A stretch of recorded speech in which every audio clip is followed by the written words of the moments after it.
Hi, I'm Tamara Shoemaker. I'm going to keep this brief and to the point.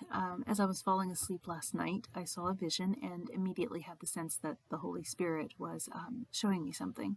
And I think over the year that this has kind of happened, I've learned to tell the difference between normal sort of floaty thoughts as I sink into sleep and then also whispers or even really loud, insistent messages from the Holy Spirit. So what I saw was the underside of a porcelain teacup. It was packed with potting soil, and there was this green plant that grew out of it. But looking at the underside of the teacup, or the outside of the teacup, and then kind of all around it and underneath it, soil had sort of spilled out over its edges and coated large portions of the outside of the cup. And it looked really dirty and gross, and it was really in sore need of cleaning. So the one holding the cup had grabbed a rag and was preparing to wipe off the dirt when it became clear to me as I was watching that the dirt was moving. And I realized with a good bit of horror that the dirt was vermin, right? Thousands of tiny bugs and gross things on the outside of the cup. And I heard this word, what is on the inside will come outside. And as I prayed about it, I thought of Jesus when he accused the Pharisees, right, of being whitewashed tombs, where they're beautiful on the outside, but inside they're full of dead men's bones and everything unclean. It's from Matthew 23, 27, and 28. And there Jesus was accusing them of hypocrisy. But hypocrisy is a symptom of the disease of sin and is very much a tool of the enemy's. So what I think the Lord was telling me was this.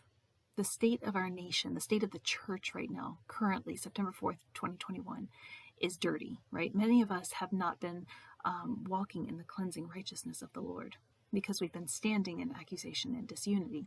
And getting rid of that dirt should be a simple matter of cleansing, right? It should be a simple matter of just wiping it away. But even as we realize this, it becomes obvious that the dirt is not the problem. The problem is that the church is allowing itself to live under demonic active influence, and many of us are not even aware of it. The pottery is not broken, right? And the plant that's growing out of it is not dead, but the dirt is living and working to kill and destroy the life that is there. The dirt's not dirt at all, but is active and at work.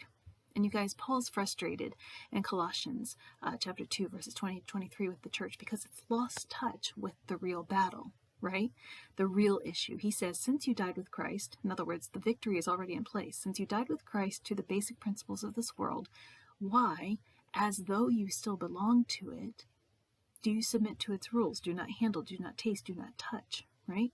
These are all destined to perish with use, he says, because these are all based on human commands and teachings.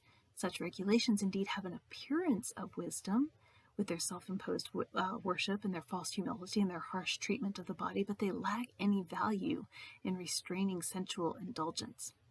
The real issue comes out in Colossians chapter 3, verses 1 to 4. It says, since then you have been raised with Christ. Set your heart on things above, where Christ is seated at the right hand of God.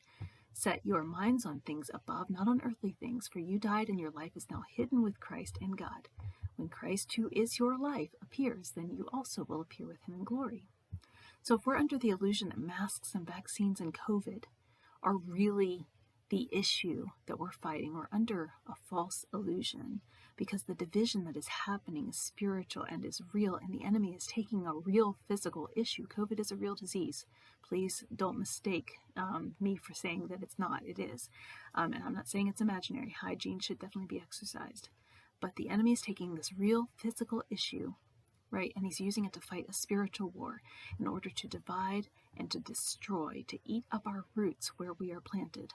And when we're focused on earthly things, the things that are destined to perish with use, we're not setting our hearts on things above.